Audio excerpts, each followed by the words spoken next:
আল্লাহ কেন আমাদেরকে রাত্রি নির্দিষ্ট করে জানালেন না? এমন একটি বর্ণনাও আছে যে রাসূল সাল্লাল্লাহু আলাইহি সাল্লাম রাত্রির কথা মনে করলেন, কিন্তু এরপর তাকে ভুলিয়ে দেওয়া হয়। ইমাম রাজি ব্যাপারটাকে রাসূল সাল্লাল্লাহু আলাইহি সাল্লামের জীবনের আরেকটি ঘটনার সাথে তুলনা করেন।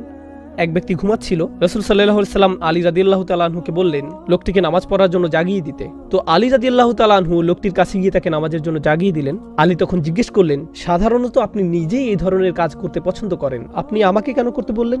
আমি সব সময় দেখেছি ভালো কাজ করার কোনো সুযোগ দেখলে অন্য কাউকে বলার পূর্বে আপনি নিজেই তা করেন। আমি কৌতূহলী, আপনি এই কাজ কেন আমাকে দিয়ে করালেন? তখন তিনি বললেন, যদি আমি তাকে জাগাতাম আর সে অলসতা প্রদর্শন করত, সে আমার কথা না শুনে আমাকে ঘুমের ঘরে সরিয়ে দিত, তখন সেটা কুফরি হয়ে যেত।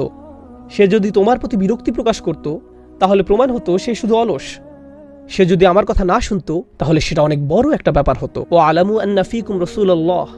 এই ব্যাপারটা মাথায় রেখে চিন্তা করুন, আমরা যদি জানতাম আজ লাইলাতুল কদর কিন্তু আমরা মিস করলাম, তখন এটা হবে বিশাল এক অপরাধ। গোটা একটা